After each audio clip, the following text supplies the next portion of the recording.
Hi friends, எப்படி இருக்கீங்க? இப்போ தாங்க கொஞ்ச நேரத்துக்கு முன்னாடி தான் எந்திரிச்சு வீட்டு வாசலில் கோலம் போட்டு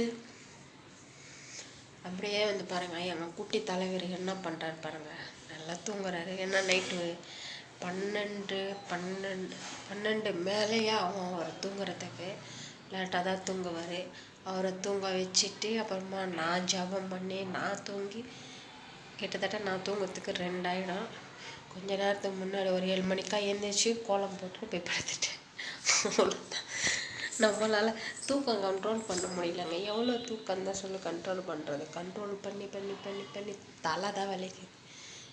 அதே மறுபடியும் அவன் சீக்கிரமாக தூங்கினாலும் எனக்கு தூக்கம் வர மாட்டேங்குது. ஏன்னா எனக்கு அந்த டயத்துக்கு கரெக்டாக தூங்குனதுனால அதே டைம் தானே தூங்குறேன். 1 2 ஆகிடுதில்ல. அந்த 1 2க்கு எனக்கு அந்த டயத்துக்கே தான் தூக்கம் வருது. முந்தா நேரத்து ரொம்ப உடம்பு முடியல, வாமிட் வர மாதிரி இருந்தது. சரி தூங்கிடலான்னு சொல்லி படுத்தா தூக்கமே கரெக்டாக அந்த 1 மணி வரைக்கும் முடிச்சுக்கிட்டு எந்திரிச்சு சரி தூக்கம் வரலன்னு சொல்லிட்டு ஜபம் பண்ணிக்கிட்டு தூங்கிட்டு எழுந்திரிச்சு இப்போ பாருங்கள் என் குட்டி தலைவர் ஆனால் இருட்டாக தான் இருக்கும் வீடு தூங்குறாரு. எப்படின்னு பாருங்க.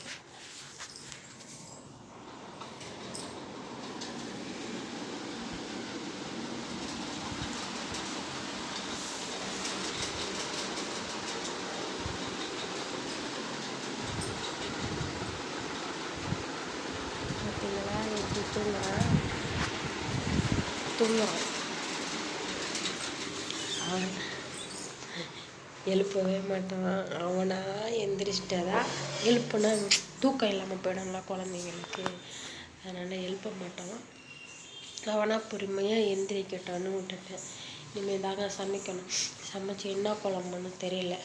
மட்டன் வாங்கிட்டு வரேன்னு சொன்னார் எங்கள் வீட்டுக்காரர். மட்டன் வாங்கிட்டு வருவாரா இல்லையான்னு தெரியல. இன்றைக்கி உங்கள் வீட்டில் என்ன குழம்பு என்ன செஞ்சீங்கன்ட்டு கமெண்ட் பண்ணுங்க. நியூ இயர் நல்லா கொண்டாடுங்க எல்லோரும். கிறிஸ்மஸுக்கு வீடியோ போடுறேன்னு சொன்னேன்ப்பா, வலிக்கு கீழே விழுந்துட்டாங்க. அதனால் என்னால் எதுவுமே பண்ண முடியல. வீட்லேயே பாத்ரூம்லேருந்து என் பையன் பாத்ரூம் போனான்னா அந்த பாத்ரூம் போயிட்டு அவனை வெளியில் கூட்டிட்டு வரும்போது வலிக்கு கீழே விழுந்துட்டான். அதனால் எனக்கு இடுப்பு வலி இருந்தது. அதனால் என்னால் எதுவுமே செய்ய முடியல. கிறிஸ்மஸுக்கு சர்ச்சுக்கு மட்டும் போயிட்டு வந்தேன். அந்த வலியோட மெடிக்கலில் மாத்திரை வாங்கி போட்டுட்டு அதனால் எதுவுமே செய்யலை. சரி நியூ இயருக்காவது எதாவது செய்யலாம் பார்க்கலாம். எதாவது செஞ்சால் செய்வேன், இல்லைன்னு எதுவும் செய்யலைன்னா நீங்கள் மட்டும் நியூ இயரு எங்கேயாவது வெளியில் பீச்சுக்கு அந்த மாதிரி போகிற பசங்க பார்த்து போயிட்டு வாங்க. ஆனால் இந்த டயத்தில் பீச்சுக்கு போகாதீங்க. நைட் டைம் இல்லை, அதனால பீச்சுக்கு போகாதீங்க. எங்கே போனாலும் ஃப்ரெண்ட்ஸுங்க கூட இருந்தாலும் சீக்கிரமாக வந்துடுங்க. Okay bye. வீடியோ பிடிச்சிருந்தால் லைக் பண்ணுங்கள், ஷேர் பண்ணுங்கள், கமெண்ட் பண்ணுங்கள். Okay bye.